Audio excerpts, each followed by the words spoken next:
listening to the Assembly Call IU podcast and postgame show, the place where Indiana fans across the globe hang out online after every IU basketball game.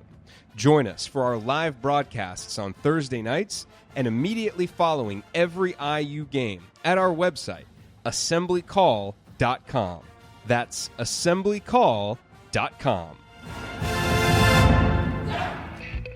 All right, welcome to Banner Monday. We've got a jam-packed edition for you this week, so much to talk about. Before we jump into it, a quick word from our sponsor, SeatGeek. As you know, getting tickets online can be complicated, too complicated.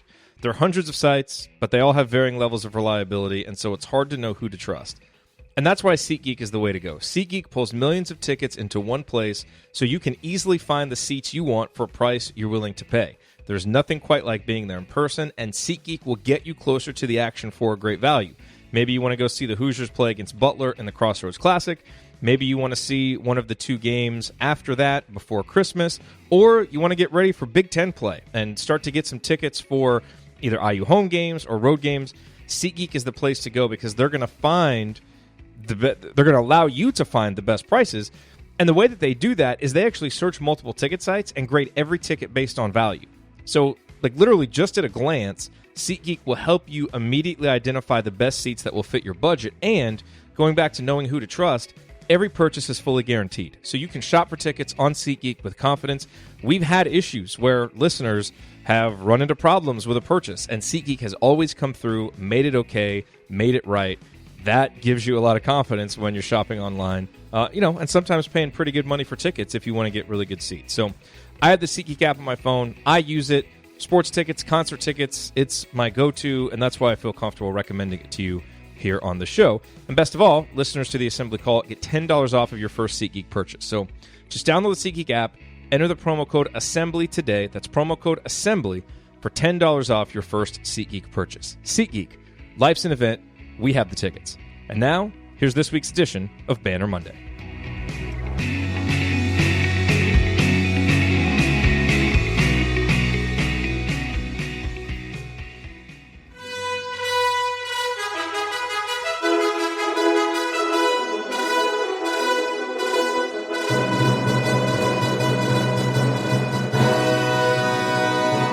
And welcome, Hoosier fans, to this week's edition of Banner Monday, where we kick off each week by doing what IU fans love more than anything else, talking hoops.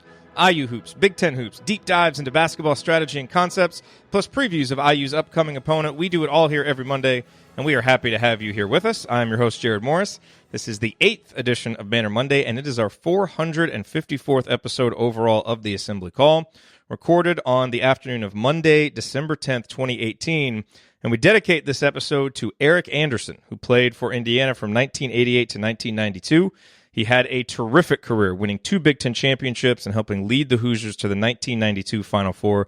We all found out this morning that he passed away at just 48 years old. We'll have more on this. I'm going to talk some more about this in Banner Monday tomorrow. Just a shocking and tragic story, obviously. But rest in peace, Big E. This episode dedicated to you. And like I said, we'll have more on his great IU career coming up tomorrow on Banner Monday, or Banner Morning. All right, well, let's begin this edition of the Assembly Call, how we begin every edition of the Assembly Call, and that is with our Hoosier Proud Banner moment. And today's Banner moment is a compilation of moments from one of IU's mature beyond his years freshmen. And while it would be easy to start listing out all the many incredible offensive plays that were delivered this week by Romeo Langford, and my goodness, there were a lot of them, we're all well aware that Romeo is only going to be in the Candy Stripes for one season. So while we should cherish his fantastic contributions while we have him, and he can certainly still get much better over the course of this season, there isn't much of a point daydreaming about what his play today could mean for the kind of college player he might be a year or 2 years or even 3 years from now. But there is a point in doing it for Rob Phinisee, and sweet mercy did he make some plays this week that get you excited about not just what he's capable of right now, but just how good he can become after having a few years of experience under his belt. You think back, the scooping layup to end the first half against Penn State, the remarkable defensive play to ice that game and give Indiana its first road win, the 3 to give Indiana its first lead against Louisville, then another 3 to put the Hoosiers up for good at 60-58. And there were many, many more. Other big shots, good passes, big rebounds, smart defensive plays.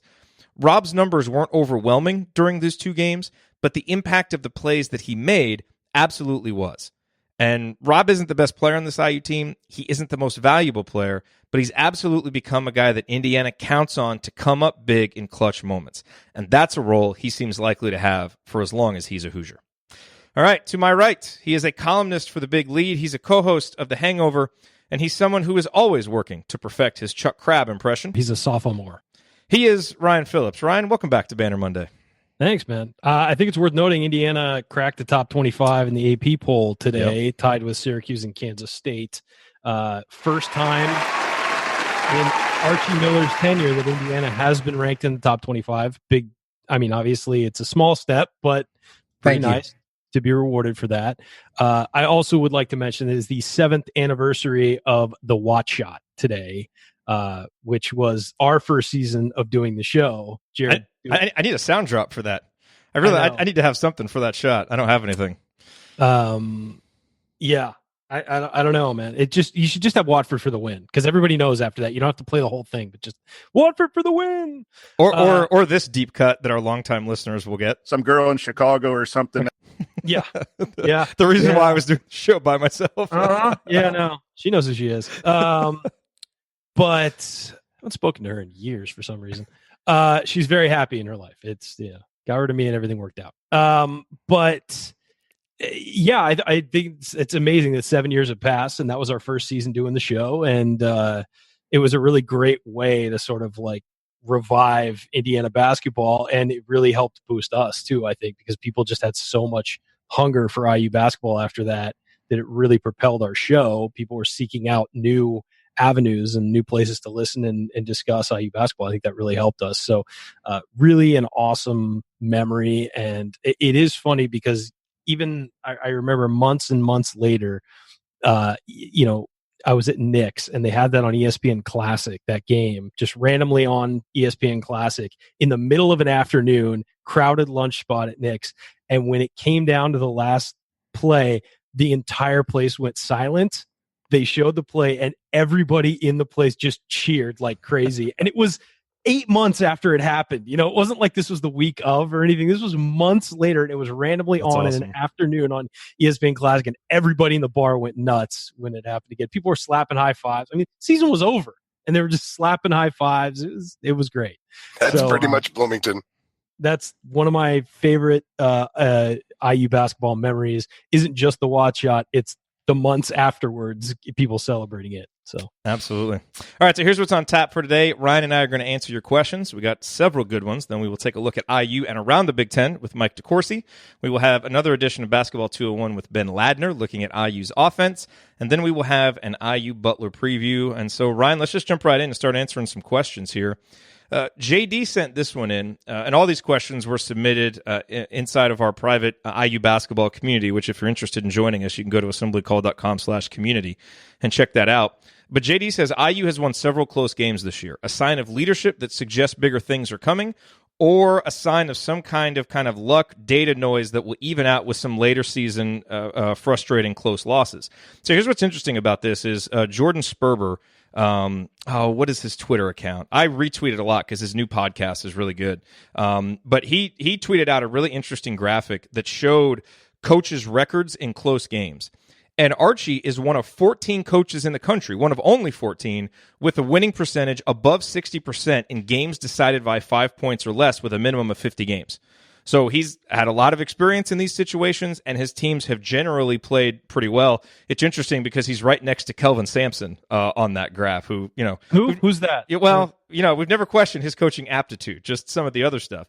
But, I don't even know who you're talking about. But the other guys that are on that list, Brad Stevens, Mark Few, Bill Self, Jim Boeheim, Steve Fisher, some really successful coaches. And the reason I bring that up is to say, we are seeing Indiana do much better in close games because Indiana did not have a winning record in close games under Tom Crean. And I think Archie has a long enough track record now that it's probably reasonable to say that he's just a good coach in close games, and his teams tend to do well in close games. You look back at his time in Dayton, and hat tip to Jay Horry, who put these numbers together inside of the community. But he was 45-35 in close games at Dayton, games decided by 5 points or fewer, and that includes going 8-18 in his first 2 years. Those are his first 2 years as a head coach. So Archie is a coach who has done very well in close games. Now, obviously, anytime you have close games, a bounce here, a bounce there could change things. But over time, it seems like he's a coach whose teams perform very well. Probably in part a trend, less than Yeah, and you would think, what contributes to that? Obviously being able to play strong defense, get stops when you need them. Obviously, you have to be a coach whose teams are calm and are well coached to be able to execute.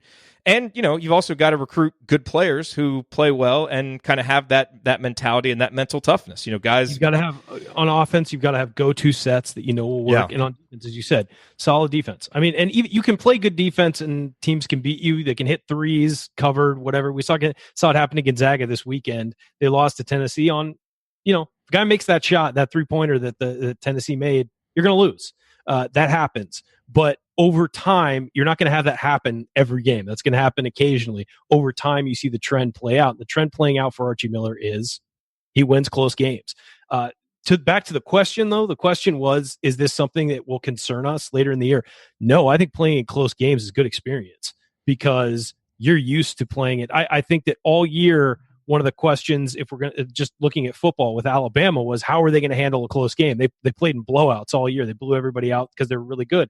If they got challenged, how would they respond? We learned that when they played in the SEC championship game against Georgia, they responded. That works in basketball too. You don't know how teams are going to play until they get challenged. It's easy to blow teams out. It's easy to have to play well when everything's going right. What happens when things get screwed up and you have an off game? And it's good preparation for the tournament because guess what? Nothing goes as planned in the NCAA tournament unless you're Villanova last year and you just blow everybody out. And that was such a historic run and it never happens.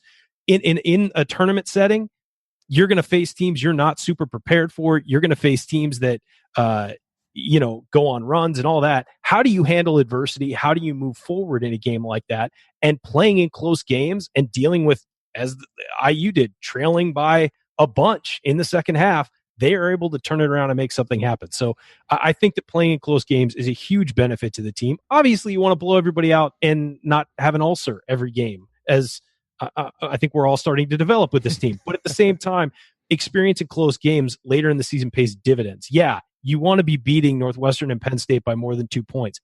But the fact that they were able to handle those games and win them does say something about the team's toughness.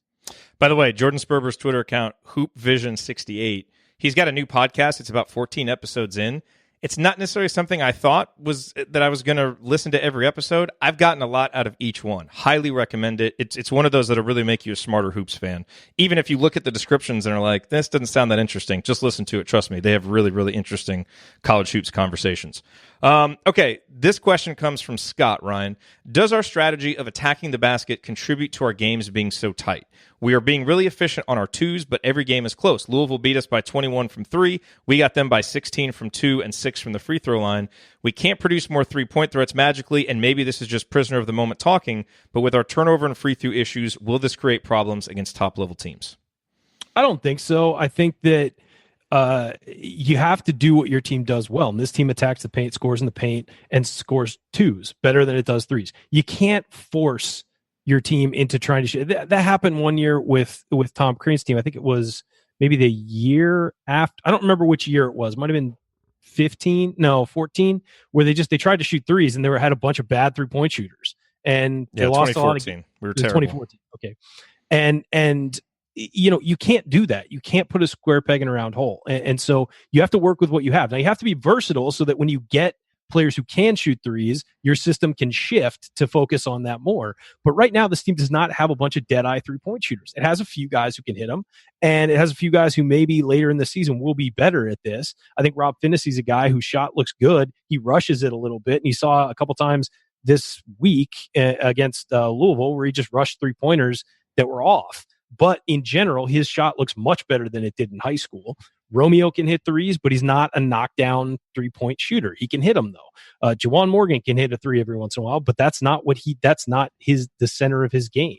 Yep. I think that as the recruiting process continues and Archie Miller starts getting more versatile and balanced guys in here, maybe the offense will spread out a little bit. But right now, this is a team that does something very well. What it does, it attacks the basket and scores in the paint. That's what they need to continue to do. And if you do that really well, all you have to do is defend the 3-point line. And this team can play defense. Keep those percentages low. It doesn't matter how many 3-pointers, how many points from the 3-point line the other team beats you by. If they don't beat you in twos and you're outpacing them big time in twos, it'll even out. And also the big thing with this team that they've struggled with a little bit is getting long rebounds. And when you force other teams to shoot threes, you've got to secure the long rebounds and not give them second chance opportunities. That's the next step for this team defensively. Is it's pressuring the 3-point line. They're playing good defense, but they need to secure those long rebounds because that's giving teams extra chances to beat them. And if you're forcing teams to shoot threes, the percentage is going to go. They're not going to shoot a great percentage. They never are. If they shoot above 45, 50%, you're going to lose the game. That's just the way basketball is. But if you stop those second chance opportunities, you give yourself a better chance to win. So I think that's the key there, is not how much the other team outscored you by, but you force them to take contested shots and then you get the rebounds. You'll be fine no matter what you do on the offensive end. This team has a lot of guys who are pretty good shooters, not off the dribble, right? Like off a pass, they can knock down a shot if they're open. But, you look at guys like Juwan, Rob Finney, Al Durham, Evan Fitzner. They're not going to create a lot of their own 3-pointers. But unless they can it's make a one them. dribble, jab, step back. Yeah. And even that. And so, in an ideal world, I think Indiana would have a little bit more flexibility and be able to shoot more threes. But you're right. Yes, for this year's team, it's fine. And just to put some numbers behind this, Indiana 326th in the percentage of their field goals that are 3-point attempts and 324th in the percentage of points that come from the 3-point line. So, no, we're not getting a lot from 3-point range, but we're 108th in the country, 35.9% shooting threes. So we're not taking a lot, but we're being pretty efficient with the ones that we're taking. And given the fact that we are elite and will continue to be elite scoring around the basket, I think that's a fine balance. I think it's exactly what Indiana should do for this year with an eye toward being a little bit more balanced in the future. Yeah, and they have to be a threat from out there. There's which no we doubt are. about Yeah, and which we are. They are. Yeah. And so you have to have guys who can hit it from out there. And I think that's the whole point of bringing Evan Fitzner in, is stretching the floor. And obviously there are other guys as well. Al Durham's worked on his shot. As you said, Rob Finney, Romeo can hit a shot from out there. But you've got to be a threat from out there. But you don't have to live out there. And you look at, especially when you look at guys like Romeo, who's super efficient going to the hoop. You look at Juwan, who dominates. If he gets it one-on-one in the post, he's scoring. Yep. Unless it's just a fluke. And then De'Ron Davis as well is emerging as a post threat again as he gets healthier. So those three guys alone, Justin Smith, he's going to score at the rim when he does get it. We saw it this weekend. He scores attacking the hoop on back cuts and things like that. When you have those guys, you're fine. It's a matter of just maintaining a threat from the outside so that those driving lanes are opened up. Once the other teams start collapsing on those driving lanes and mucking everything up, that's when it becomes a problem. So as long as they're a threat from out there and you have to respect them from out there, things are okay. Yep. Okay, next question from Jim. Ryan mentioned Saturday how De'Ron's face-to-face with Malik Williams was a good demonstration of leadership, and I think most IU fans would agree that Juwan is the de facto team leader while Zach leads more by example. Then we have a freshman playing point guard, a position often considered the floor leader. What are the implications of having different kinds of leaders on the team? I think it's super important because you need to have guys who are good in the locker room. You need to have guys who are good on the floor at, just sort of getting everyone together. You need to have emotional, talking leaders. I mean, Juwan, you've seen it sometimes this year where he'll get a dunk and get fouled and kind of flex and scream or whatever. You need a guy like that to provide energy. When you see a guy like Romeo, who's very calm all the time and kind of subdued and, I think it's a focus thing with him, but he doesn't really get too fired up, too high, too low. No, but he also leads with his talent. Exactly. Like he can put people at ease. I was there. I was going there, and I'm saying that he doesn't need to do that. He provides enough for this team. So you need different guys. You need a guy like De'Ron Davis, who's your biggest guy in more ways than one, to just sort of let a guy know you can't hammer our freshmen and maybe go face to face with them. Having multiple types of leaders is really important. And you need leadership from the coaching staff as well. You need them to be able to command the locker room and be able to command a huddle. And so I think... And you need leadership from your bench. Maybe a guy who's not playing well, but who, maybe an older guy who doesn't get as many minutes, like an Evan Fitzner, who only plays 2 minutes against Louisville. He's got to lead by example in kind of being okay with that and putting the team first to set an example for guys like Demezy and Clifton.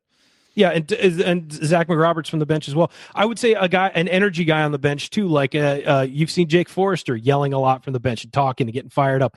Though every level of that, even the walk-ons. When a guy gets a dunk to bounce off and start screaming and stuff, That's all important. And it all works to help energize and build the chemistry of the team. But I do think, you need vocal leaders. You need leaders by example. You need guys who are kind of do the unspoken things like De'Ron did, where he kind of got in somebody's face after his prized freshman got fouled. I mean, there's all kinds of different levels, and having those different things is very important if you're going to be a team that's going to compete long term. It helps chemistry. It helps development of guys because they feel bought into the program. So they're going to try harder because they feel connected to the other guys.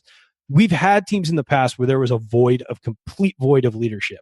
And you know how frustrating that is. It's not about, as the question says, it's not about one type of leadership or one guy doing it all, because one guy can't do it all. It's about having multiple levels of leadership. And typically your veterans provide that.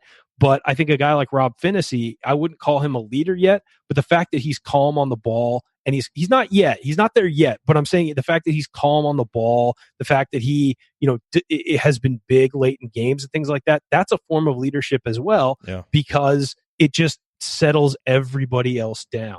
And especially when he has the ball in his hands. And Romeo, again, knowing his talent, knowing what he can do, when he gets the ball in his hand, that's a form of leadership, because again, the rest of the team can kind of be like, all right, let's let Romeo do his thing, and that just, it kind of settles everything, and it helps with team chemistry. It helps with faith in each other and things like that. All those nebulous things coaches talk about are very important for the length of a season. I think more than any other sport, chemistry is so important in basketball. Just being connected offensively and defensively, and also having those leaders, having that connection gets guys to talk on the floor more. And that, we know how important that is for defense, especially. And leadership is fluid. It can ebb and flow, and leaders can emerge over a season too. So, well, and when a leader is struggling, other guys need to step up. I mean, there's a whole, it's a whole chemistry, and it's almost like an ecosystem. One part fails, the other parts have to kind of step up and provide for it. Yep. All right, last question, and this kind of goes back to the one about shooting, and we actually got a few of these, so I'll just take Bills as a composite. Are we recruiting any shooters? I understand needing length and athleticism, and I'm pleased with how Archie's doing, but we need one or two guys that can just flat out shoot. We are not a threat from three. So the first thing is, I would question the premise of us not being a threat from three. And we already talked about that, how Indiana actually has a very smart strategy for their three-point shooting this year and have so far been pretty efficient with it. And we've mentioned before, Ryan, when it comes to recruiting shooters, this class of 2019 was always going to be a little bit odd because Trace and Keon aren't necessarily known as shooters, but they're great basketball players. And you were going to take them if you had a chance to get them no matter what. Trace is already in the fold. Keon, we're waiting to see.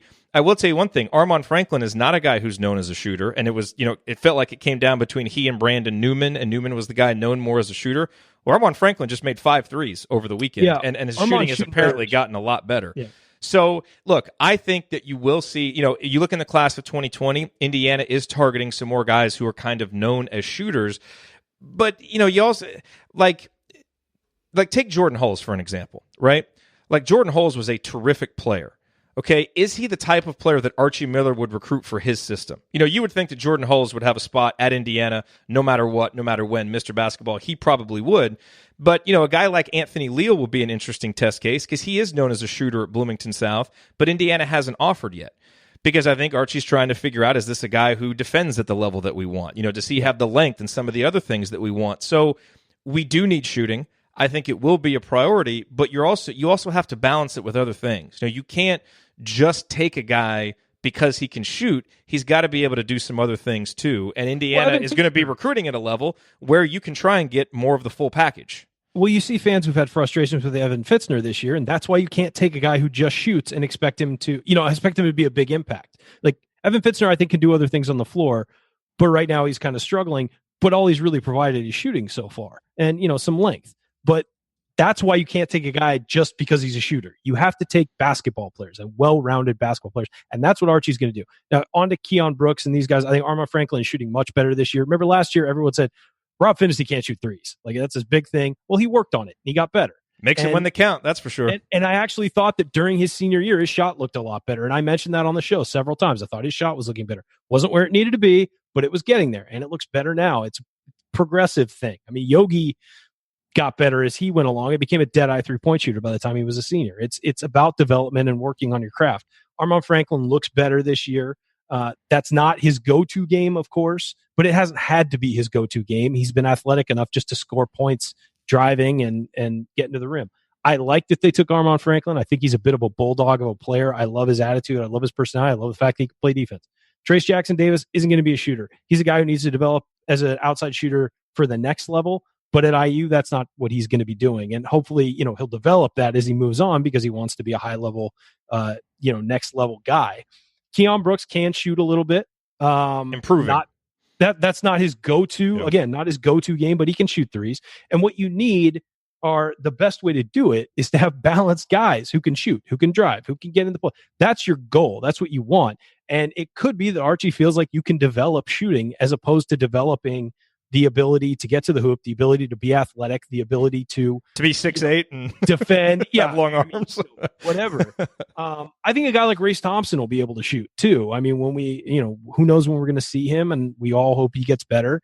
Obviously struggling with a concussion right now, and they need to take all the time he needs to get back. But I think a guy like Race Thompson, watching his high school film and then watching what we saw earlier in the year, the way he moves out on the perimeter, I think he's a guy who can step out and knock down some shots. I think Juwan Morgan can knock down shots more than he has this year. He just hasn't had to. He's been in the post a lot and been so successful. Why would you move him out? So yes, I mean, obviously you want to recruit balanced guys. You want to recruit guys who can knock down shots, but it's not always going to be perfect. It's not always going to be 1-for-1, and you're not always going to get the targets you're aiming for, especially at an Indiana level. When you're in Indiana and you're recruiting guys, you're recruiting the same guys that Kansas, that Kentucky, that Duke, that North Carolina, that wherever else are recruiting as well. And you're not going to get everyone. That's just not the way it works. If you lose out to a Duke or a Kansas, you kind of say, well, you know what? They went to a good basketball school. You can't really be upset. It's about fit and it's about relationship. Two of the better shooters that we targeted, Darius Garland, DJ Carton, you went up against, Vanderbilt and Ohio State for those guys and you didn't get them. Garland because he's from, that area, and, Carton because he wanted to go to Ohio State. Yeah. And again, you kind of, you're not going to get everybody. No matter how hard you recruit them, you can do absolutely nothing wrong in a recruitment and lose a guy when you're recruiting at this level against the top teams in the country. A lot of times it's fit. A lot of times it's what they feel on campus. A lot of times it's with the system. What are they going to do? Are they going to have as many defensive assignments? Can they just go out and play? Can they play wide open? I mean, there's a reason guys go to Kentucky. It's because they focus so much on offense. These guys can all score and, get their points and improve their stock. And then nobody expects them to be around for a sophomore season. I mean, it's obvious why they go places like that. So I would say that sometimes you're just not going to get the guys you want. So saying we're not recruiting shooters, that's not necessarily true. We're recruiting shooters. We just may not be getting the knockdown guys that we want to get. So you have to kind of move on to plan two. Right now, I think this recruiting class is shaping up to be fantastic. It may not be perfect as far as being well-rounded and having, as you said, shooters and everything you want, but it's shaping up to be fantastic, and they're going to make it work, I think. By the way, we should mention Demizi, whose main skill is shooting, and that's why he was given a scholarship to Indiana. It's because he's a really good shooter. So no, I agree, but he's a guy that we're not seeing on the floor much, and I think that's the right decision. He's not ready yet. I said at the beginning of the year after watching him in high school, I thought, you know what? I think that's a guy who needs to redshirt, and I think he was thrust into action before they really wanted to put him in there because of injuries. Yep. All right, Ryan, any final thoughts before we head on out here? It's kind of nice to have a week off for these guys to sort of relax and rest. It's been a hectic season so far, really. I mean, especially with the road trips to Raleigh and Arkansas, and be nice for these guys to kind of get some, and of course, State College. It'd be nice for these guys to get a week off to kind of just relax. Yep. All righty, coming up on the Assembly Call, it is time for our Big Ten Roundup with Mike DeCourcy from BTN and the Sporting News. We will talk about Indiana's 2 victories and discuss another solid week of non-conference action for the conference. Stick with us here on the Assembly Call.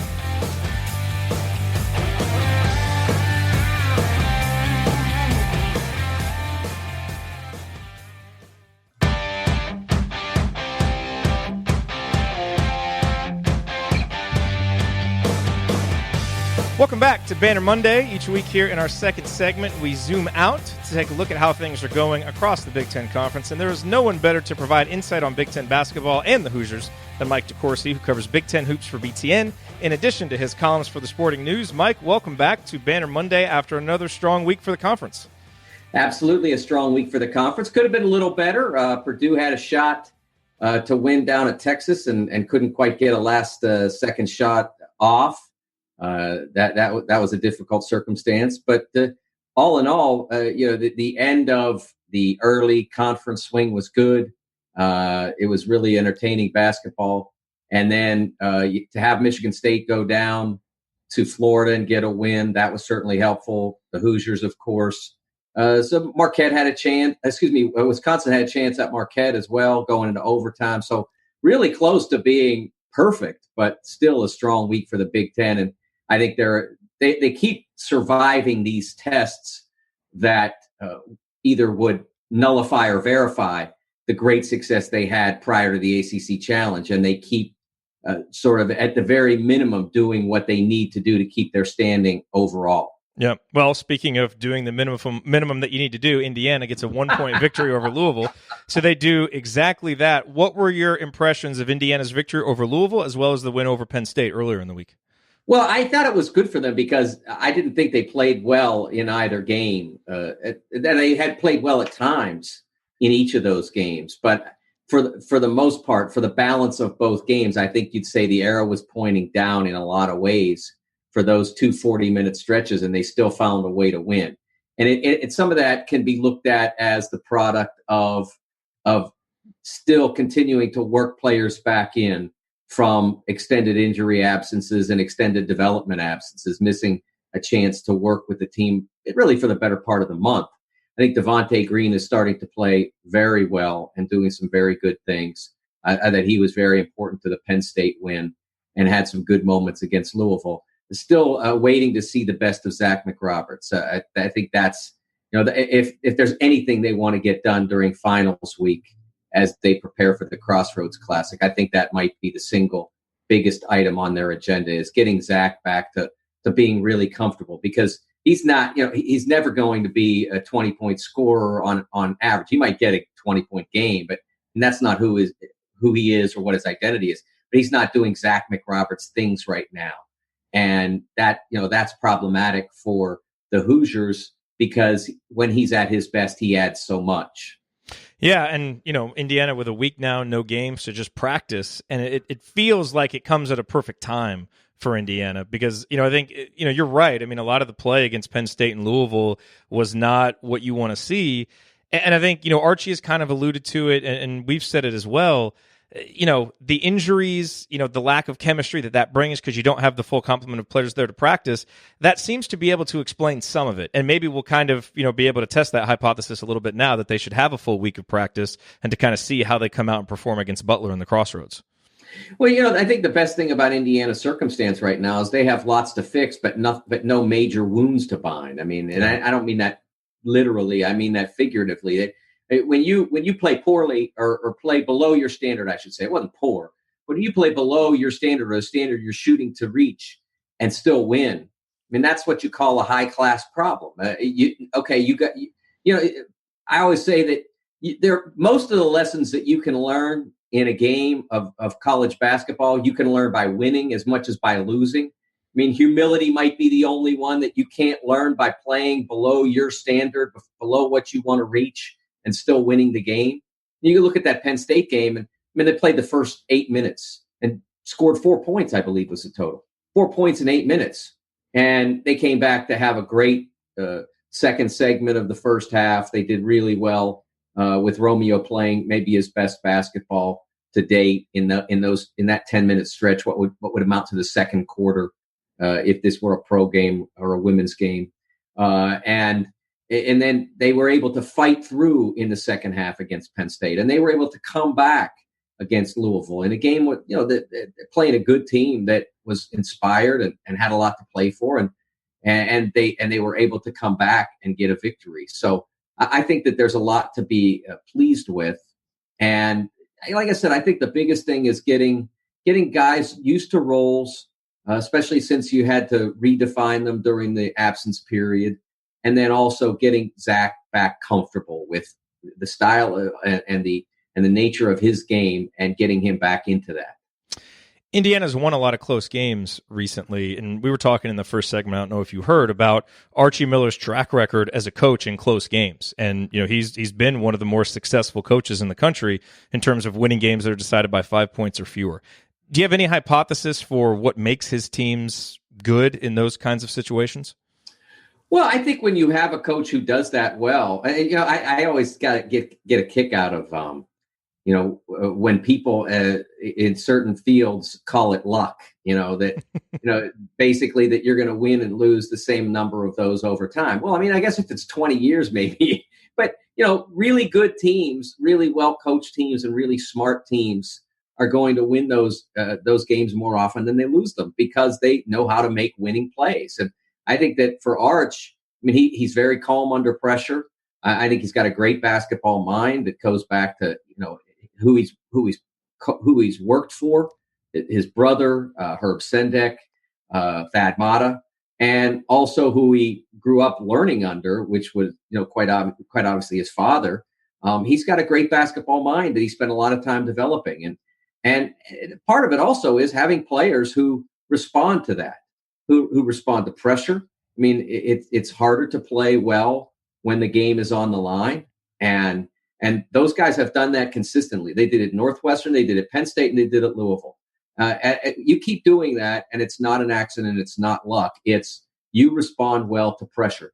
And the nice thing is that if you look at that, it's not one guy that carried you through all of those games. It was multiple play. You had Romeo's great bucket in the Northwestern game, certainly, but you had Devontae play well at the end of that game, and you had some big plays at Penn State that Robert Finney made, and so there were lots of different guys that contributed to all of that. And so I think that shows that that you have a well-coached team. And there's one thing that I can't speak to for sure, but I would be surprised if it weren't the case, and that is the coaches who usually do well in this. And I've never asked Arch about this, but the coaches who do well in these circumstances prepare for them.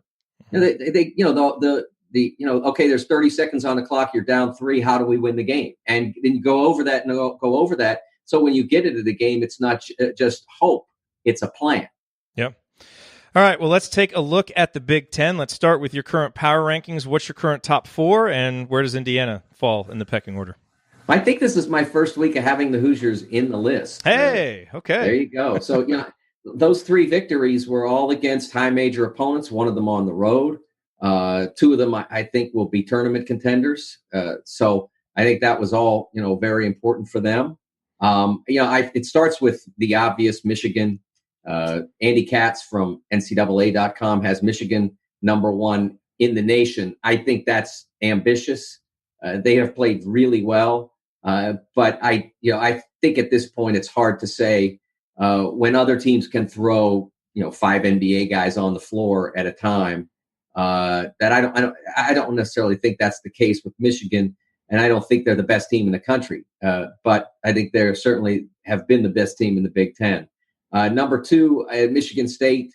Again, a lot of talent there, starting to find some star level performances. Cassius Winston is playing like a star. Josh Langford is playing like a first option. I think Xavier Tillman coming off the bench down in Florida and having such a big game. So they're showing that. I still, I'd like to see more consistency out of Nick Ward, but overall they've played really well.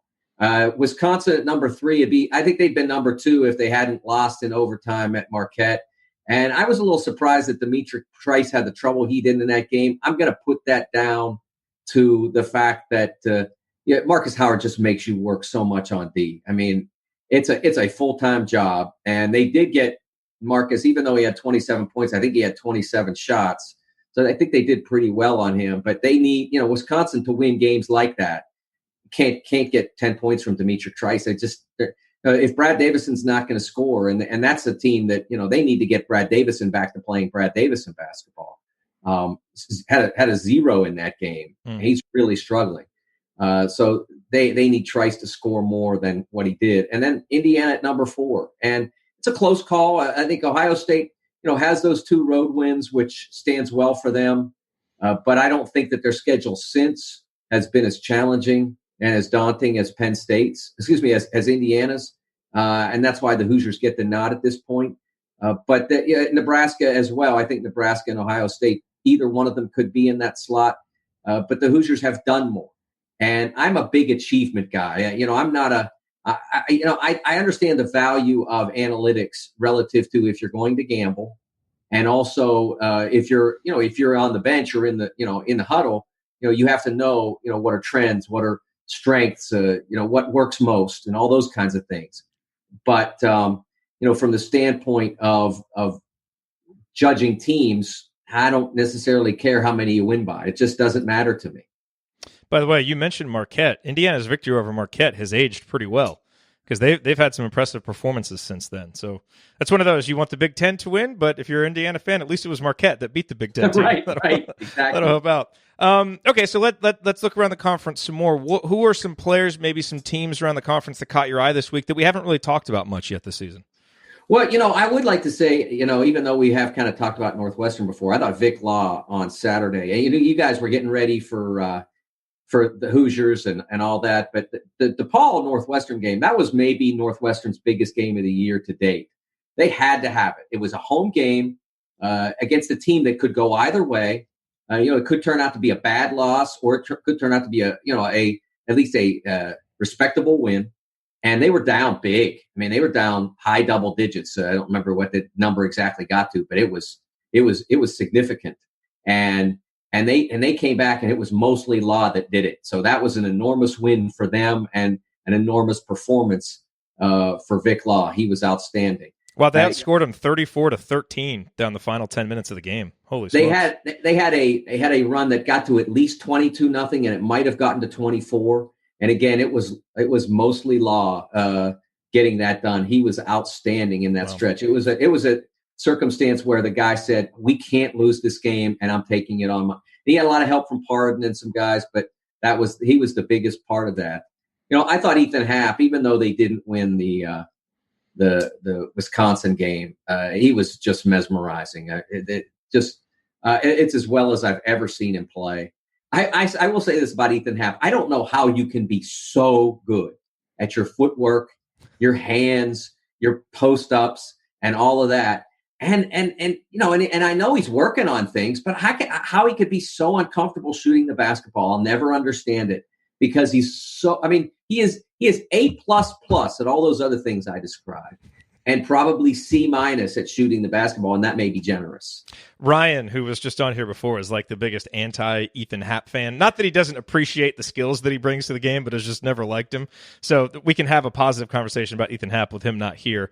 But Happ is so interesting. He's one of the most unique players I've ever seen in my time, watching the Big Ten, for that very reason, to be so skilled in some areas and then just so almost totally deficient in other areas. And exactly what he's going to do. And, you can't, some people would say he travels, but whatever, you can't stop it. So, you can't. And he's a great passer too. That's the other thing he has covered. Ball handling, passing, post-ups, unbelievable. Shooting, so uncomfortable. It's a mystery. Another team that, maybe saved their season was Minnesota with their comeback against Nebraska. If they had lost that game, they would have been, I believe they would have been one of the teams that went to 0-2 in the league. And they would have had a home loss. And I think it would have really been difficult for them. Now they have a high quality win that's going to stand up. And so, they can get back on. They've got real deficiencies there. But they were able to fight through them in that game. I thought that they did a nice job. Jordan Murphy inside was terrific, and I thought that they really did well in that game to fight back from the deficit that they had. Against one of the league's best teams, it was really impressive. I want to ask you about Purdue. On the one hand, they obviously have one of the best players in the country in Carson Edwards, and they have 4 losses, but you look at them individually, none of those 4 losses are bad. Virginia Tech on a neutral court, Florida State, Michigan, Texas, all away, and those were all for the most part close, except for obviously the Michigan loss. But they're 6-4. The computers still love them because they're 15th in KenPom, and yet it feels like the Texas game kind of showed a template for how you defend them or how their season might go, which is you let Carson Edwards get his, and you force the other guys to beat you. And do they have any other guys who are going to be good enough to do that? Like, how do you project them forward? Because they seem like a very compelling swing team in the Big Ten in terms of where their season could go. I felt bad for Purdue because I don't understand why people burdened them with high expectations. They were a preseason top 25 team for almost everybody. And and I didn't understand it. And I have the highest respect for Matt. So if you said, well, it's just because they have a great coach, okay. But that's not the end of it. You're asking so much of one player in Carson Edwards, and he's delivering a ton. And I don't think there's enough there. I think that every game is going to be a fight for them. And that's not to say they can't win enough games to get to the tournament and then fight their way through to get, a couple there, because they have, one of the nation's best players. There's no question about that. And they have a few useful players beyond that. But where they really struggle is that Nojal Eastern has point guard skills and doesn't always play like a point guard. And what I mean by that is that he doesn't get the ball, other than those times when he says, here, Carson, take it and do whatever. I don't think Eastern often enough says, okay, here's where we're going to cut the defense apart by what we do execution-wise or what I can do with my creativity, because he is a creative player. But there were circumstances in that game where they had a shot clock violation once. They should never have a shot clock violation. They just, when you've got Carson Edwards on your team, you should never have a shot clock violation. It just shouldn't happen because he can create a shot out of nothing, even if it's, even his. I mean, he scored. This is true. In that game, he scored from like Houston and Port Arthur. I mean, and what I mean by that is there's a map of Texas on the court that's their center court, right? And he's standing on what would probably be Houston, and he makes like a 35-footer. And he did that again. I think he was a little up, so I think it was Port Arthur or whatever. But, I mean, it was ridiculous. So how you get a shot clock violation? Well, that's because your point guard's not taking command. And so that's part of it. I think I didn't necessarily think they had a good circumstance. I don't know that they anticipated well enough that on the last key possession, that they would double hard on Carson Edwards and try to get the ball out of his hand, and then they didn't have an answer for that. Why wouldn't you? How else would you defend Purdue? It seems the obvious defense against them. Well, if you looked at it, he got the ball to Klein there, and Klein didn't seem to want to have anything to do with it. Yeah. I mean, he's got to at that point, and I know that they were open in the corner, but you were sending the ball down to a non-ball handler, and so you wind up with a turnover, and that just. I really thought that they just did not play that last possession with the way with the intelligence that they normally would.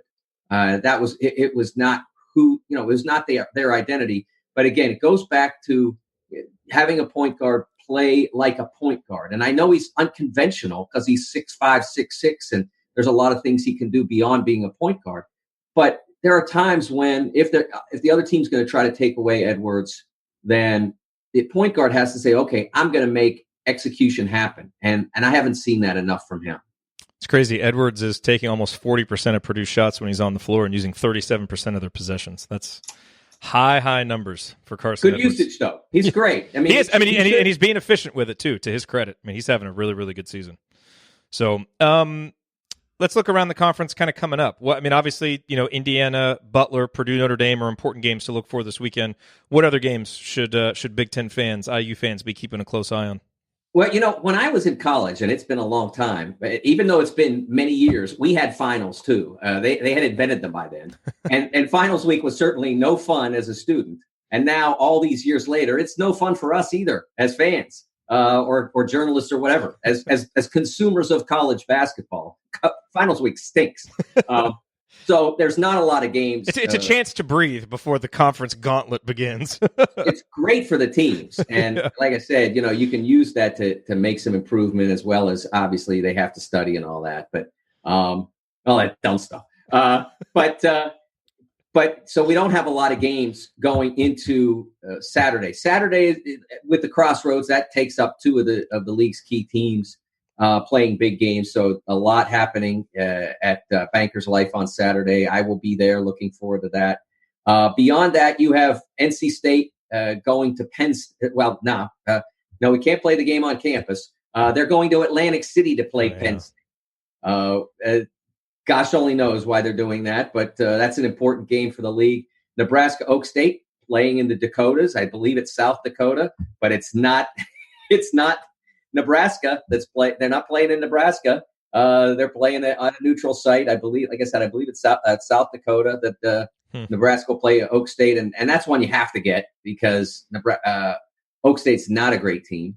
And then the other big game on the weekend, and this one's a tough one, is Rutgers and Seton Hall. That's a tough one to get. Seton Hall just took out Kentucky over the weekend. It's not a great Seton Hall team, but they've got some really good shooters, and from that standpoint, Rutgers is going to have its hands full. Last question for you. Your thoughts on the Crossroads Classic. Is this something that should continue? And especially look at it from Indiana's perspective. Is this a tournament that serves Indiana well now and will continue to serve them, as the Archie Miller era goes? And, hopefully from an IU fan's perspective, kind of the national stature of the program grows. My loathing for all neutral court games that aren't exempt tournaments, multi-team tournaments, they call them now.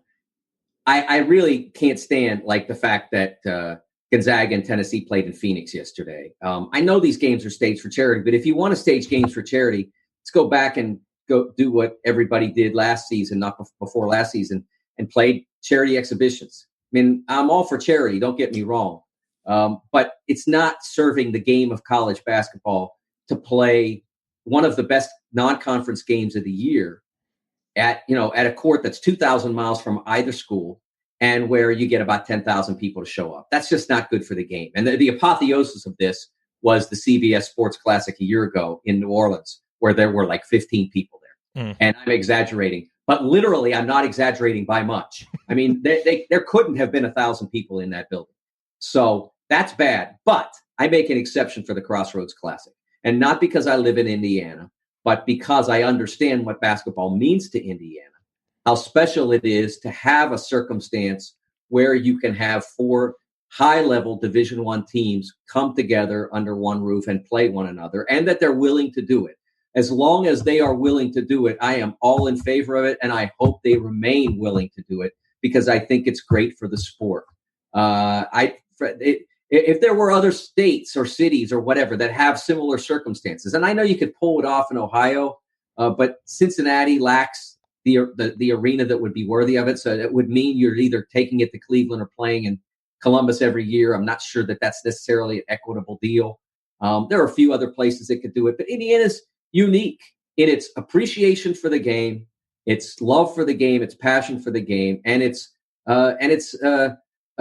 facility for the game. And so all of those sorts of things combine to make this one of the special events on the calendar, and I hope all 4 schools remain invested in it. If Indiana could get a higher profile game, do you think they should do that, or do you think they should stay committed to the Crossroads because of kind of what it means to the state? Well, I think that there are other things that could be sacrificed to get a higher profile game. I mean, I think that you could say, look, we'd like not to play a Gavitt games because we can get, Duke, let's say. Well, gosh, they don't want to play Duke again. It's a bad example. Kentucky, Arizona. Kentucky, yes. Let's say Kentucky, because that's obviously been an issue for several years. But I don't think that, I think that Indiana's stance on that game has been reasonable. I don't think there's anything wrong with going back and forth home and away there. I really don't. And now, if you want to mix in one, like a 4-year series with one in Indy with a split house, one in Louisville with a split house, and then home and home, I'm fine with that. Like we just did with Louisville. One at their place, one at our place, one on a neutral. Yeah, I think that would be fine. I'd be all for that. But I don't think that – I think, as I said, I think there need to be more games on campus. Yeah. The season ticket holder needs to be taken care of more than he and she are for college basketball. You don't have this problem in the NHL. The NHL takes maybe one game a year out of the season ticket holder's hands and plays it in a stadium. NFL maybe takes one game a year out and plays it in London. But that hits like 2 teams or 3 teams, in a year. So, I mean, you've got 32 teams. So you're like, that's like once every 10 years, something like that. Yep. So, that's from that standpoint, it's not the same. But college basketball is doing it like every day. And it's just not good for the season ticket holder. I agree with you wholeheartedly on that. Well, Mike, thank you as always for joining us here on Banner Monday. We always appreciate your insight, and we look forward to doing it next week after the Crossroads Classic, and we'll get all of your reaction to what should be a fun Saturday of basketball. I'm looking forward to it, Jerod. Thanks. Alrighty, coming up, it is time for Basketball 201. Ben Ladner is here to talk about Indiana's offense, especially how much more comfortable the Hoosiers are when they are playing inside out, going through the post. Stick with us here on the Assembly Call.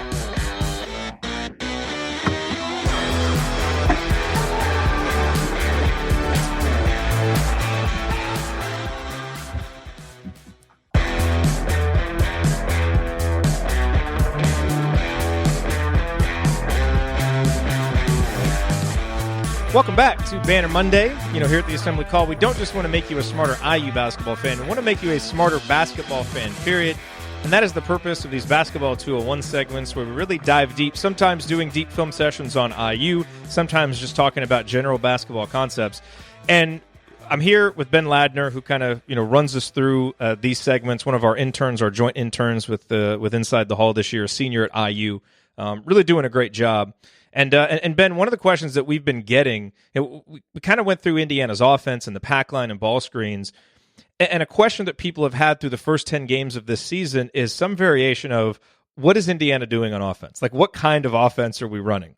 And so, one of the things that we noticed, that you and I noticed this weekend, watching the Louisville game and obviously watching some previous games, is how much more comfortable Indiana has seemed when they're playing through the post, playing inside out, which shouldn't be a surprise to anybody because Archie talks about it every single time he talks about their offensive philosophy. So, that is kind of the answer to what this team wants to do offensively. And you have some videos to show us and talk through for those listening on the podcast that kind of illustrate this. Yeah. So when we first kind of got that inquiry from the listenership, I guess, I actually didn't have a great answer off the top of my head, other than it's a lot through the post with De'Ron Davis, and then more importantly Juwan Morgan. And so the first thing I did when I was just kind of looking into this was I dove into some of the synergy play tracking numbers, which I think are really useful, just in terms of like getting an analytical sense of like what's happening, and then you can kind of dive into the film from there. So, in fact, they do play out of the post a pretty decent amount of time, and the way synergy tracks these sorts of things, kind of, it doesn't give you quite the full picture, which is why we have the film and all that kind of stuff. So the main kind of play type that Indiana runs per synergy is actually spot up. They do that about 21% of their possessions end in some sort of spot up attempt, and they score over a point per possession on those types of plays, which is an excellent mark. That's in the 88th percentile nationwide. The second most common. You want to define spot up real quick and how synergy defines it? Because, like, for example, the 3-pointer that Rob Finney hit to make it 60-58, that was a spot up opportunity. He's standing there, gets a shot, he's open, he makes it. Yeah, it's basically a catch and shoot jump shot. That's when usually you'll see them kind of inside out kind of looks where it's either a drive and kick or it's through the post and a kick out pass against a double team or something like that. That's typically where they come from. It's basically, if you see a catch and shoot 3, that's generally going to be considered a spot up. And spot up also includes, like, if you catch and shoot and then attack the closeout and then, take a couple dribbles and finish a layup, that also is included in spot ups. So it's that's how it differs from catch and shoot, is because you can actually take some dribbles and still have it considered a spot up. Yep. But that's the most common type of play that Indiana gets in their offense. The second most is transition at about 21% or 20% of the time. And they're actually not that great scoring in transition efficiency wise. They're only in the 25th percentile league wide. And it's funny because transition, like, if you just compare it number for number across play types, it's not bad. It's pretty close. It's actually better than their post up numbers. But because teams generally do better in transition than they do in the half court, you need to have a really, really excellent mark in transition for it to be, an above average mark. So IU is actually not, one of the better teams in the country in transition this season. Is that probably because we turn the ball over and we don't get a lot of transition threes? Would that kind of account for some of that? Yeah, the transition threes are a big part of it because, when you're attacking the basket, if you miss a layup, that's a missed opportunity, and the upside is only 2 points versus the downside of 0. Transition turnovers are huge, and that's a big reason why a lot of the times guards have pretty bad transition numbers, because they're the ones that are handling the ball. And so if the ball is going to get turned over, it's usually by a guard, whereas with bigs, their main job in transition is just to catch and finish. And so usually they have much better transition numbers than guards do.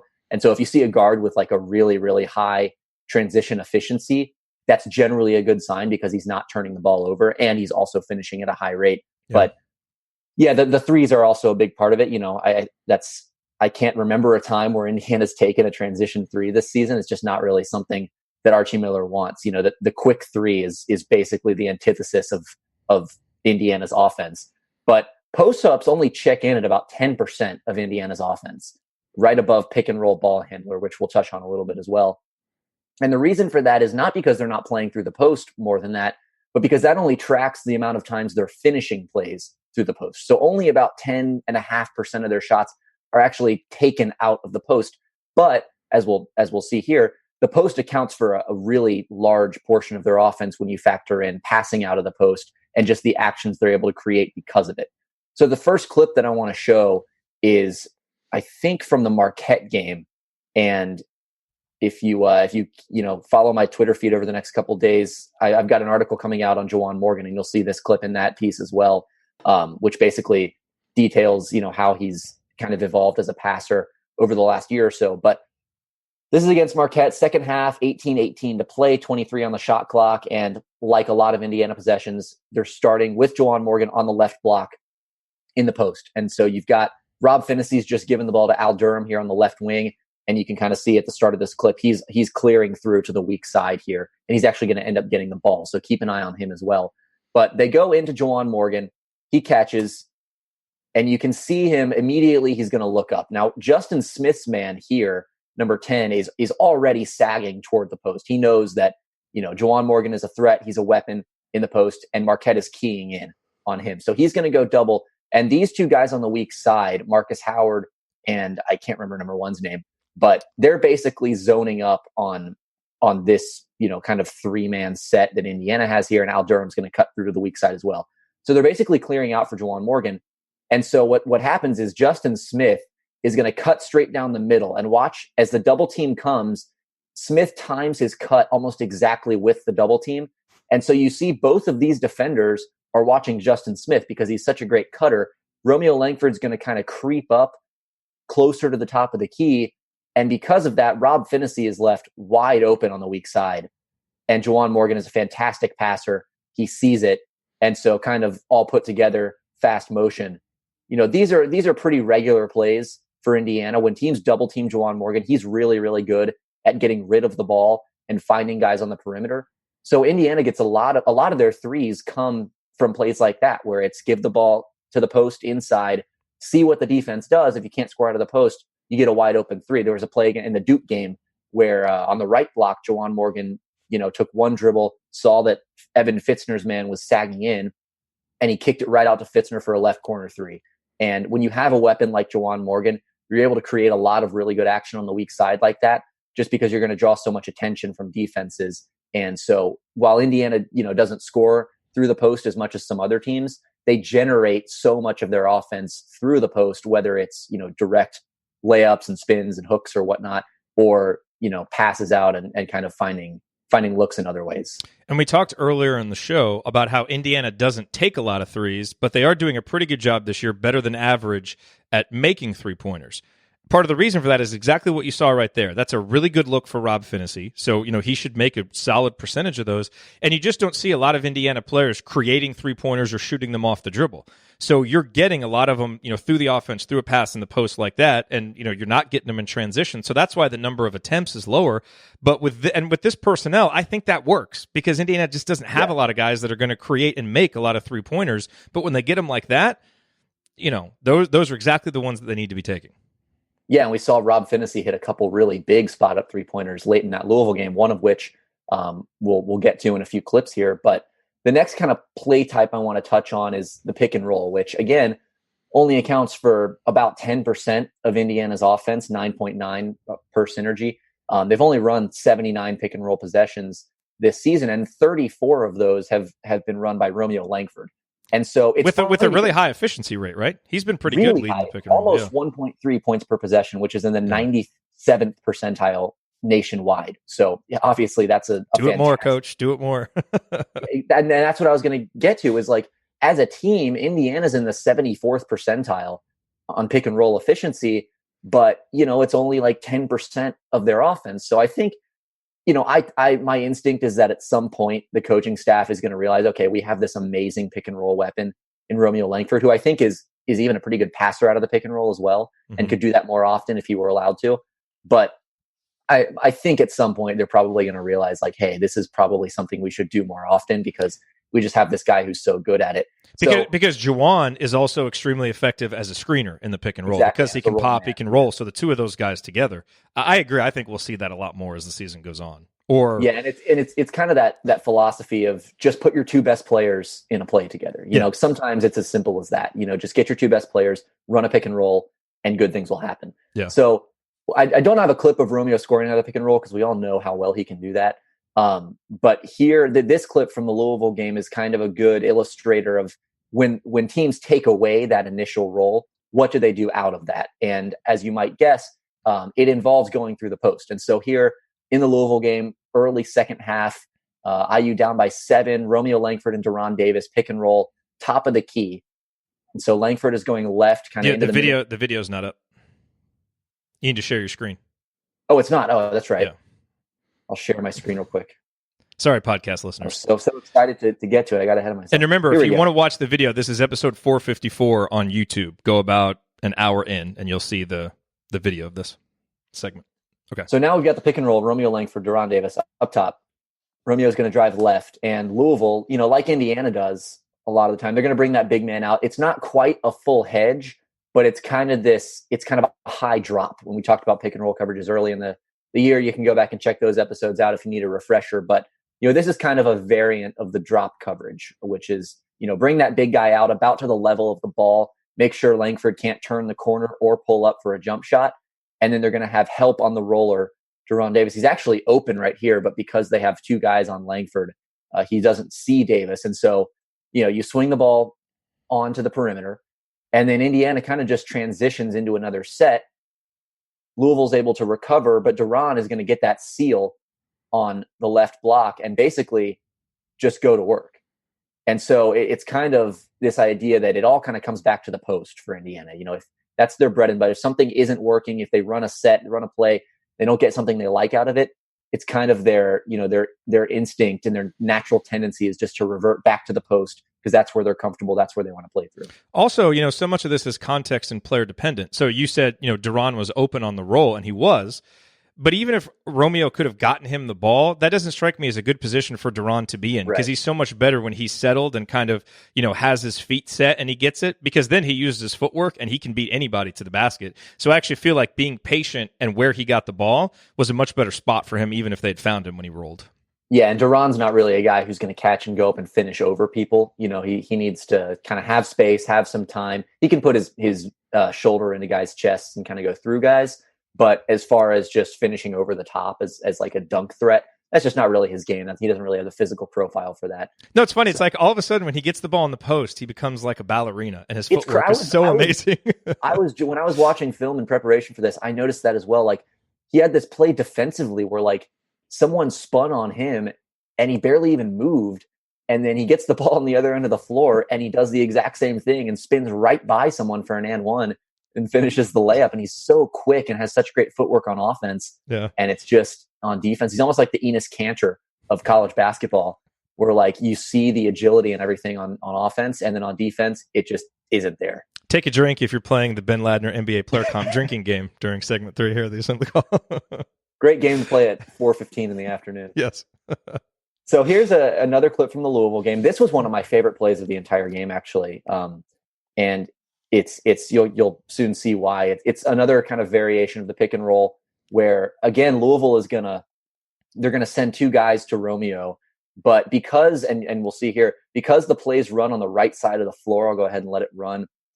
So this is kind of where it starts.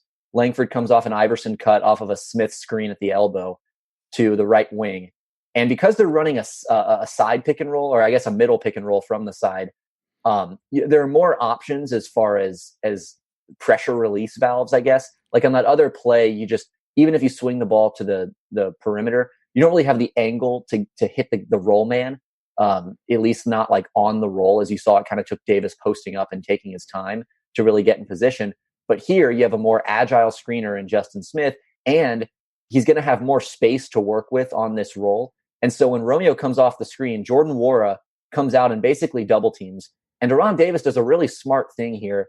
He spaces the floor. And you might think, De'Ron Davis not really a floor spacer because he can't shoot threes. He's not really a threat to go off the dribble, do things with the ball in his hands. But if you have the ball in your hands, you are inherently a floor spacer because, when you have the ball, opponents have to guard you, or else you're just, if this guy is sinking back in the lane, and De'Ron's just going to go up to the Big Ten logo, put the guy on his back, and then shoot a layup. He's just going to have all that space. And so you'll see, you see a lot of teams do this with non-shooters as a way to kind of open up space on the floors, just use them with the ball in their hands, because then defenses have to guard them, as opposed to if they don't have the ball, defenses don't have to respect them. And so when Romeo swings the ball to De'Ron, first of all, smart play by Davis coming up and offering this pressure release valve, because otherwise, Romeo is probably just going to kind of dribble around until the defense can kind of recover and get back to its initial matchups. But Davis kind of keeps the play moving by moving up here to the top side. And he's, I think, maybe an underrated passer at this point in his career. Definitely. And so he sees basically immediately that Smith is going to be open on the roll here. I mean, you can see how much space he has because his man, Jordan Nwora, is all the way out on Romeo Langford. And so De'Ron Davis's man, because he has to come up here to guard De'Ron, and the floor is spaced on the weak side with Al Durham and Rob Finney over here on the left wing, there is no one inside the lane to stop Justin Smith. And so Davis sees that. He comes up and just goes inside to Justin Smith. And that's called shorting the pick and roll, where when you know that two guys are going to come out to the ball handler, you kind of put this guy on the same plane, the same kind of horizontal plane as the ball handler. So he has this easy pressure release. And then you create a better passing angle for the roll man because you can get it going diagonally as opposed to kind of just this straight on angle that, Romeo would have had to use to get the ball to Justin Smith. So a really smart play. I don't know if this was a kind of something that they saw on film and knew would happen, and that's why De'Ron did it, or if he just kind of, sensed it and kind of had that instinct to come and help Romeo and create that angle. But either way, a really, really smart play by De'Ron Davis, and Justin Smith, who had a really nice game, able to finish for the N1. You mentioned De'Ron's passing ability, and you're right. He is an underrated passer. We've talked a lot about Juwan's passing ability. And when you combine that with the fact that the two of them combined in over 100 two-point field goal attempts, most of them near the basket, are shooting about 68% together, this is why Indiana plays through those guys, because they can score and they can pass, and it opens up so many things for the offense. So, it's highly efficient, and when they can't take their man to the basket, which is often, they're really good at locating the open guy. Yeah, it's a great point. And I noted that if you were listening to the WIUX radio broadcast, which I don't know if anyone watching this was, but I noted that on the broadcast. And, I just thought that was a beautiful little sequence there, whether it was improvisation or if it was something scripted that, Archie was telling his guys, hey, they're going to do this, so we need to do this. Either way, I thought it was a brilliant move there. Everyone listening to this would have gotten more out of listening to your broadcast than a Fox broadcast of IU basketball games. I think we can all agree on that. That's my goal. So, but granted, not the. Actually, I'll just stop there. So the next play here, actually from the Penn State game, and this is kind of a quick hitter, and you don't really see a lot of quick hitters from Indiana, which is basically just kind of a set play to kind of spring one guy open, and if it's not there, you transition into your regular half-court offense. First of all, Indiana's half-court offense was not great against Penn State. I thought, especially in the second half, It did not look very good. When Romeo Langford was out of the game, they didn't really have anyone until Finney started taking over late. Didn't really have anyone that could create separation or penetrate the defense or anything like that. They were just really stagnant. It was a lot of kind of isolate your man and dribble, get shut off, kick it back out to someone, try to do the same thing, kind of these hallmarks of a stagnant offense because they just didn't have much creation on the floor. But this was a pretty nice bit of half-court execution to get Al Durham free. And I wrote an article about Evan Fitzner earlier in the week where I basically talked about how, his floor spacing ability is so crucial to Indiana. And I used a lot of clips that illustrated, how he kind of gets in the way sometimes, but also some clips on, how when he isn't in the way and when he actually does his job as a floor spacer, he can be really valuable for Indiana. And this is one of the clips I used where they're going to bring Al Durham. They're going to, first of all, Finney just kind of move over to the wing. And they're going to, you see De'Ron Davis kind of set up around the elbow. They're going to use him as a back screener for Al Durham. So when he gives up the ball to Romeo, he's going to cut off this back screen. And you watch Fitzner, who's setting the screen for Romeo to kind of get open to create that passing angle. After he sets that screen, watch, he goes to the perimeter. He comes back out to the wing. And what that does is it pulls Lamar Stevens over with him. Whereas if Fitzner just stays where he is right now, where I've paused it, which is kind of, 12 feet from the basket on the right side, Lamar Stevens has a foot in the paint. And you'll see when I play the clip again, Al Durham's going to come off this screen and Lamar Stevens is right there. And he's able to just kind of take away the layup. Instead, Fitzner's going to go all the way out to the wing, and you see Lamar Stevens is leaving the paint with him. And so when Al Durham comes off this back screen, his man gets caught up, and you can, Romeo sees it right away. Al knows it right away. He's going to be wide open, and he gets fouled out of the nice pass from Romeo. So it's that kind of thing where you're leveraging other people's skills to create open looks for other guys. I think that Indiana doesn't run much of this, so it kind of caught Penn State off guard. You could tell that the guy guarding Al didn't really know the screen was coming, and so he wasn't really prepared for it. This was actually what you just talked about was the big issue for Indiana in the final 7 minutes of the first half when Clifton Moore was in, because he was kind of anchored on the block, and it gave Indiana no space to drive and get inside and do the kinds of things that they usually do, which is why Romeo had to keep shooting all the step-back jumpers because he couldn't get inside. Which is where, you're right. With Evan, he's such a good three-point shooter. Get out there, space the floor. With Juwan and De'Ron, it's okay because, they're clogging things up, but you can get it into them and they can score or they can pass. So it's, you want them clogging up the lane. Like, that's okay. But not guys who are more one-dimensional and aren't actually a threat to score when they're down there. And I would add that Justin Smith is another guy who's not really a floor spacer, but I think, you talked about how Juwan and De'Ron are able to overcome that with just their post play. I think Smith is a guy who overcomes that with his cutting. Yep. He's as bad as he's been at certain points this year on offense with the turnovers and the out of control drives and the crazy shots and all that. When he cuts with a purpose and when he kind of sees that space and is able to use the runway and go right down the lane, he is explosive. And because Indiana's bigs are such good passers, he's getting the ball on a lot of those cuts, and he's really, really effective doing that. Yep. So I think he's another guy you could throw into that category as well. This final clip is one, and also from the Louisville game, one of the crucial plays of the game. It's a Rob Finney 3 with about a minute and a half left to play in the game. Indiana's down a bucket here, I guess down a point. And Finney said after the game that the play wasn't really designed for him. And that's, at least from my read on it after watching this clip a few times, that's like kind of true, but also kind of not true, because to me, this looks like a play that has multiple options where, Louisville took away Indiana's first option and Finney was kind of that second or third look. Maybe that's what he meant, that he just wasn't the first right. option. Yeah, he was not the first option on this play, though, and we'll see why here, because, another kind of thing, they like to do this thing where they'll have the person who's going to get the ball kind of move it from a different spot on the floor. You'll see that in a lot, like in the last clip with Al Durham. He had the ball earlier in the possession, then gave it up, and then made his cut. Indiana does that a lot to kind of spring guys open. Same thing here. Juwan Morgan swinging it to Justin Smith. He's going to get a cross screen from Finney. This is the first look. They're going to rotate the ball back over to Romeo.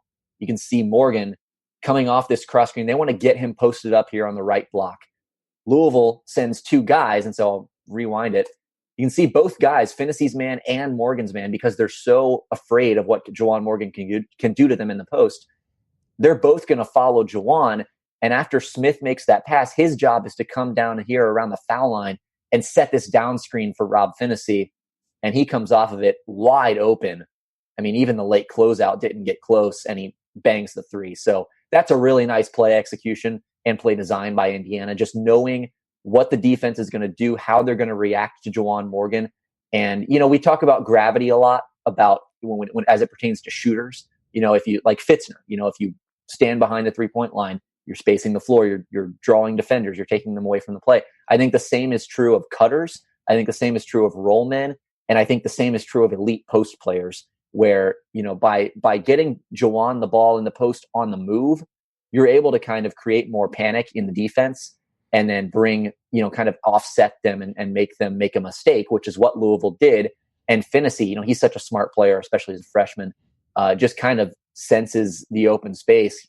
runs through the play, and Indiana executes it really, really nicely. And he drained it, which he always seems to do in the clutch. And what you might see happen now the next time is that defenders may not be so quick to leave Rob Finney, and now you've got Juwan Morgan one-on-one in the block, and you need a bucket.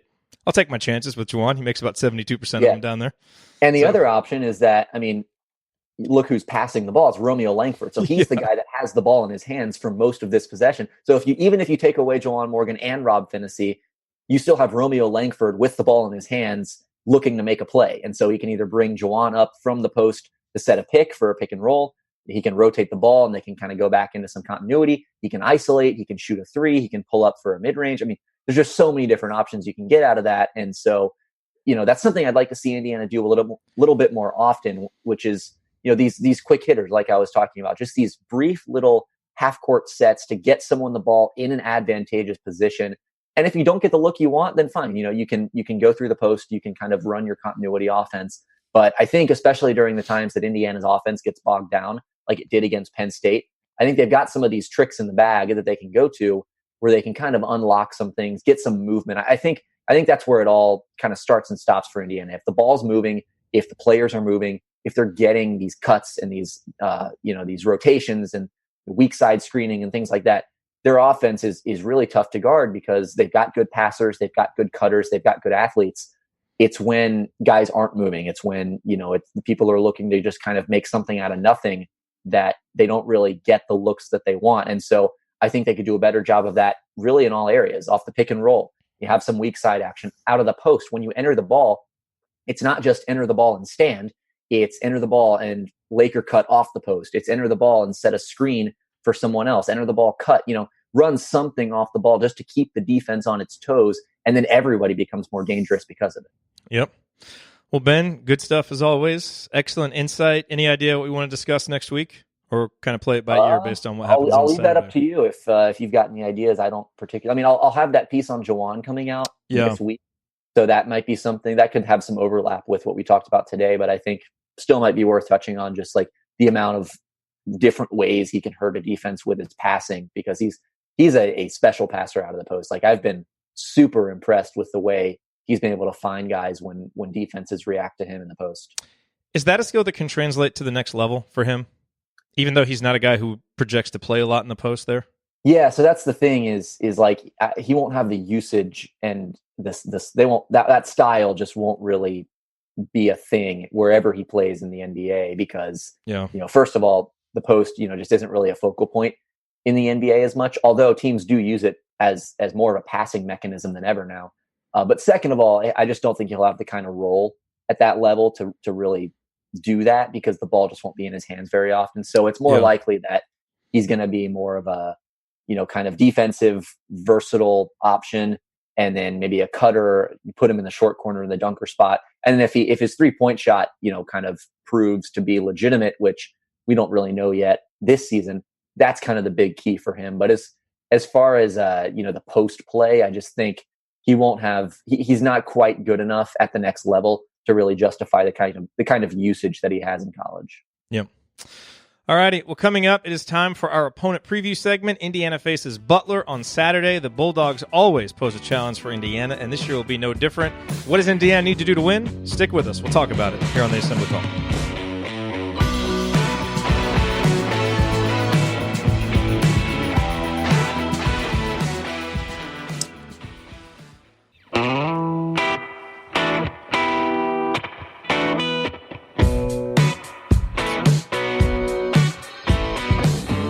Welcome back to Banner Monday. Each week here in our final segment, we dedicate it to previewing Indiana's next opponent coming up that week. And this week it is the Crossroads Classic. We have to wait all the way until Saturday, which isn't great for us as fans because we want as many games as possible. But it's great for the team because they get some time to practice, which, as we talked about, is going to be very important. And here to help us preview Butler is Josh Wilson from the Chat Mob, from the Inside Out podcast. Josh, always great to have you with us. I appreciate you being here, man. Yeah, anytime. I love being on the show. Love being part of the Chat Mob. So it's always great when we can get together. Absolutely. So let's talk about Butler. It's interesting. You look at the KenPom numbers right now. Indiana's number 25. Butler's number 26. Both teams pretty solid on offense, pretty solid on defense. Like, it kind of seems like a really even matchup. KenPom has it 72-71. Indiana, but a 50% chance of victory. So, I mean, this one is about as right down the middle as possible. And given kind of the house of horrors that the Crossroads Classic has been for Indiana against Butler, no Indiana fan could be blamed if they don't have a lot of confidence going into this game. But what I'm hoping, and maybe you can tell me if this hunch is right or wrong, I feel like the style that we're playing now gives us a much better chance to win against a team like Butler that is typically so solid. Like, I feel like they just took advantage of some of our most obvious weaknesses in the past, and I'm thinking that maybe that won't be the case this year. Yeah, I think you mentioned that. I can't remember if it was with Mike DeCourcy or in the last segment with Ben, but yeah, Miller's system is, similar to Butler, and I think that is going to do a lot of favors for IU this year. And like you said, most fans, we probably wish we were playing Notre Dame this Saturday with how that's gone. But Butler, they present a unique challenge, but I think with how Archie runs the team and the roster he's put together and how the guys have been playing so far, it really is going to present a good opportunity for Indiana. So it seems to me like, the biggest thing to talk about with Butler is Kamar Baldwin. He's playing almost 84% of minutes. He uses a lot of possessions. I talked earlier with Mike DeCourcy about how Carson Edwards is using 37% of possessions for Purdue. Kamar Baldwin uses 31% of Butler's possessions, takes 30% of their shots when he's on the court. So he is a high-usage, relatively efficient guard, kind of similar to Marcus Howard in that way, although not as efficient, not as explosive as Marcus Howard. And Indiana did a nice job on him. Is there anything maybe from what we saw on the defense against Marquette that could be used as a template for how Indiana wants to guard Butler, or is it not that kind of matchup? I think obviously Baldwin's not as prevalent from the three-point line as Marcus Howard, but I think you have to play them the same because really, he can get downhill pretty quick, much like Marcus Howard. He's just as crafty, if not even more crafty. He's a lefty, so he's kind of that's a unique defensive situation. That Indiana will have to play. So, I think if you play him well, you run it. You almost kind of you're okay if he shoots from three. He's not. He's at 26% this year. Right. He's not the threat that Jorgensen or McDermott is right now.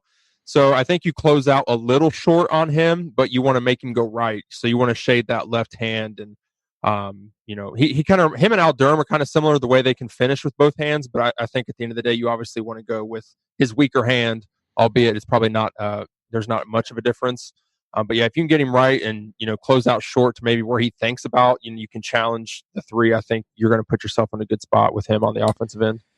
When I look at just statistically things that Indiana may be able to take advantage of, that kind of feel like it plays into Indiana's hands, this Butler team is not one that gets to the free throw line a lot. So hopefully that will, kind of help Indiana maybe stay out of foul trouble. But they also seem to be putting teams on the free throw line a lot, which plays into Indiana's hands.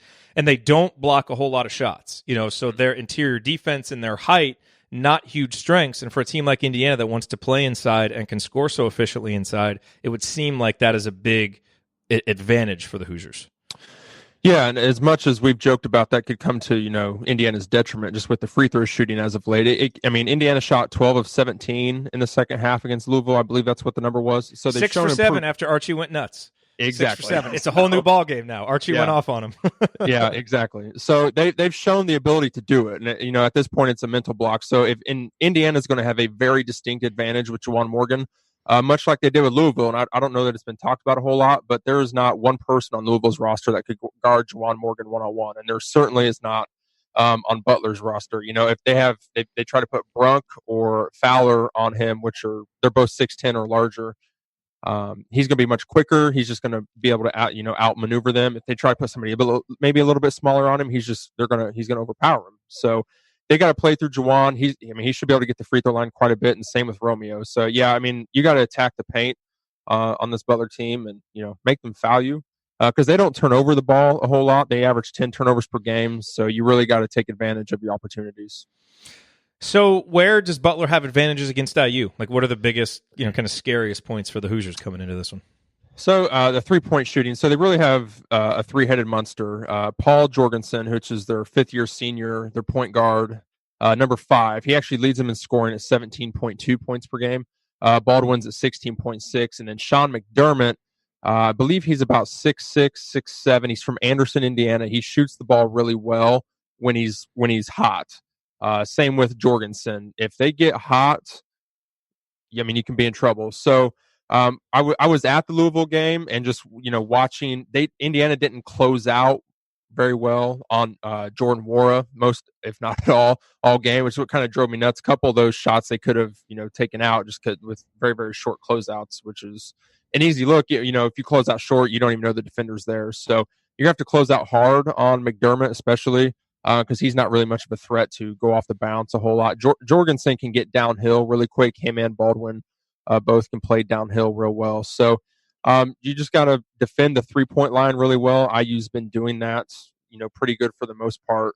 So if you can take that away and you don't allow them to get hot, they're going to struggle offensively because they really feed off. If you go back and watch the game they played the other night against Northern Illinois, they were making everything. So you can't let that happen, and you just got to control the game on the defensive end from the tip.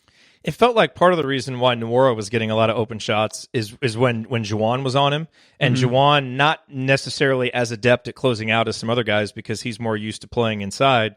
When you look at these two guys for Butler, Jorgensen and McDermott, they're more guards. So you would seem to think that maybe Romeo takes McDermott and, or McRoberts, and maybe Durham or someone else will take Jorgensen with probably Devontae and Rob Finney on Kamar Baldwin, you would think.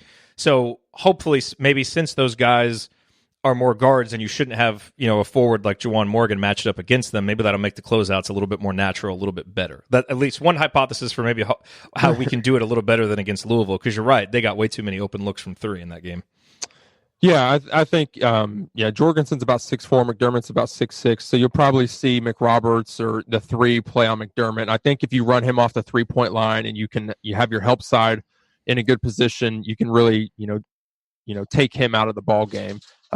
Jorgensen, you just have to close out strong, and probably Finney. Finney's played great defense. If you looked at the matchup with Dwayne Sutton, and I forget the other guard's name from Louisville, but Finney Cunningham, I think. Yeah, Cunningham, that's right.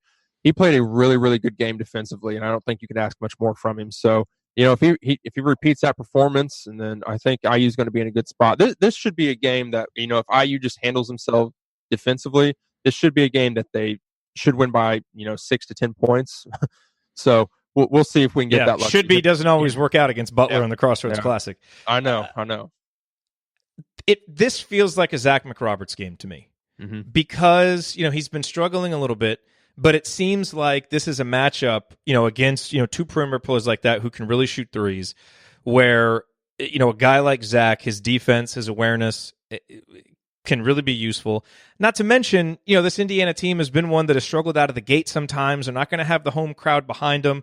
Maybe Zach off the bench can give you a little bit of lift. And this Butler team isn't overly athletic, so they can't really, take advantage of the weaknesses that Zach possesses. So I'm kind of hoping, my early prediction for game ball is that Zach McRoberts off the bench kind of does a few more Zach McRoberts things, gets those tip out, rebounds, plays some solid defense on a guy like McDermott, and we come on the post-game show and are all kind of lauding, Zach McRoberts getting back to doing Zach McRoberts things, because this feels like that type of game. Yeah, you think if he has a game like Colin Hartman did 2 or 3 years ago against Notre Dame, when it kind of catapulted IU to the Big Ten championship, if he can just have a few moments like Colin did that game, then we're probably having that conversation. And I think it's going to be a good opportunity because nobody respects him when IU's on offense, and I think he just needs to look at the rim just a little bit more. Like he doesn't, when I'm watching him, he doesn't look at the rim. It's more in the flow of offense, and I know he doesn't want to take a quick shot, and I understand that's part of the game plan, but if he's in the corner and, somebody's got to close out 8 to 10 feet, let one go, man. And, you hit a couple, and then that opens up the floor. You get Juwan in the post, and then Indiana's really rolling. What else stands out about this game that we should be looking at? I've looked up and down Butler's roster. They play hard. They've lost a couple head scratchers. Dayton isn't really that good. They're 75th in Ken Palm. they lost that game in Atlantis, and they lost at St. Louis. Those are their only 2 losses. They beat Florida, that was in Atlantis, but I mean, their schedule doesn't scream like, we've been challenged. We've been faced with real adversity. Both games they lost, they shot poorly from 3. Against St. Louis, they were 17%, and against Dayton, they were 30%. Yeah. So, and it's just going to come down to the defensive end for IU. If you can hold them under their season averages, you're going to give yourself a very, very good chance of winning. You just can't let them get hot. They have a guy off the bench, Aaron Thompson. He's another lefty. He can shoot the ball real well. He scores about 6 a game, but he's playing about 28 minutes a game. So Laval Jordan goes about 8 or 10 deep. One thing I've done some research on, I haven't found yet. Jordan Tucker, that name ring a bell to you? Yep, we almost got him. Went to Duke. Yeah, and then he transferred out. So I'm not sure when he becomes eligible to play, but he is on the bench for Butler. And so obviously that would be a wild card if this game is his first game in. So I would love to see, because I can't remember when he transferred out from Duke. So I haven't seen anybody say anything yet, but that would be kind of a wild card, because obviously he was a good scorer in high school. And but other than that, you cut off the head of the 3, McDermott, Baldwin, and Jorgens, and you give yourself a pretty good shot. Joey Brunk is a name that Indiana fans will be familiar with. One of those 6'10", 6'11" guys that you were talking about. He's not starting, I don't think, or at least he's not playing the most minutes down low. Fowler is. But he's been really effective. He's actually first in the country in 2-point field goal percentage, 25 for 30. So, we've seen, because in some of Indiana's lineups where Juwan Morgan is playing center, we've seen a guy like Daniel Gafford, we've seen Derek Pardon, really kind of go off and either get Juwan in foul trouble or take advantage because Juwan can't play that aggressively.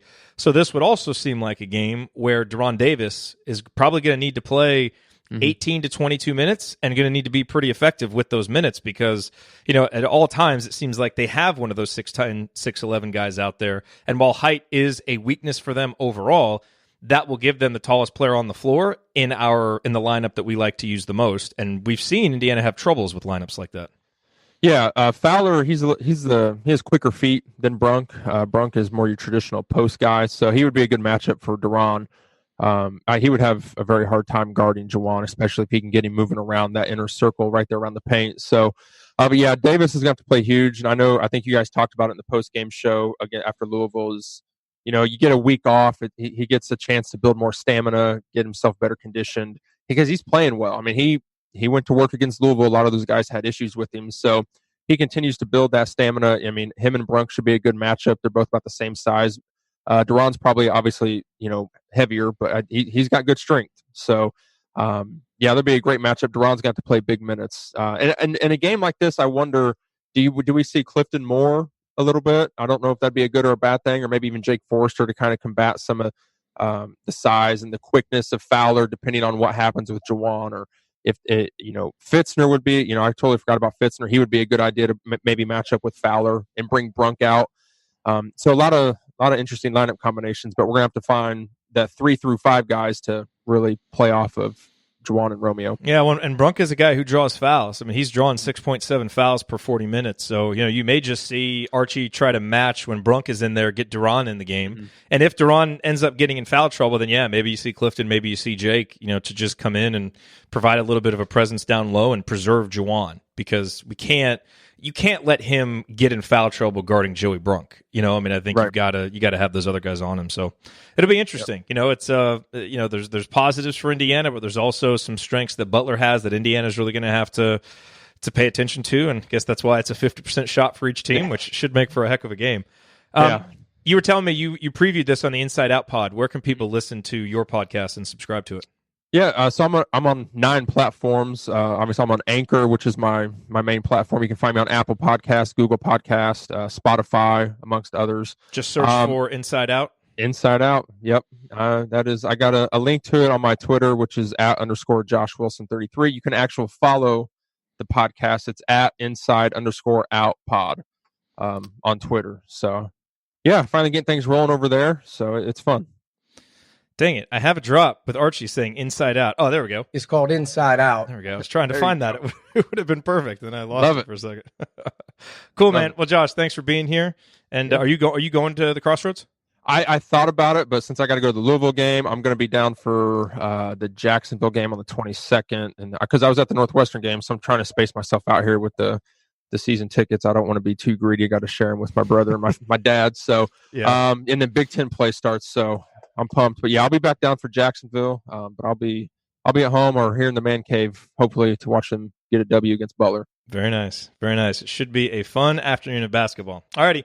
That is going to do it for us on this week's episode of Banner Monday. If you want to see us do the show live and be part of the live chat, join us at assemblycall.com on Monday afternoons for the live broadcast of our Banner Monday recording. And you can always subscribe to our podcast by searching for Assembly Call wherever you listen to podcasts. And don't forget to go to assemblycall.com or text IU to 66866 to join our free email newsletter. It's going to make you a smarter and more well-informed IU basketball fan. Thank you for listening. We will talk to you after IU Butler. Until then, keep your elbows in and your eyes on the rim, and go Hoosiers. Thank everybody for coming out. All right, I got to get out of here, folks. Thank you. Thank you for being here and for listening to this episode of the Assembly Call. We appreciate it. And we really do rely on the support of audience members like you to keep our show going and to keep growing.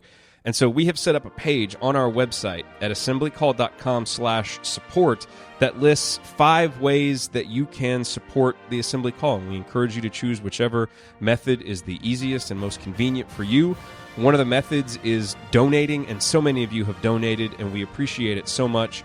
On that page, you can choose a monthly recurring donation or an annual recurring donation or just a one-time donation, whatever works for you. And if you don't want to donate, another way to support the show is you can use our affiliate URLs, iutickets.shop or iustore.shop when you're going to shop for tickets or gear, and we will get paid a small commission when you use those links. But however you support the show, we appreciate it. Thank you.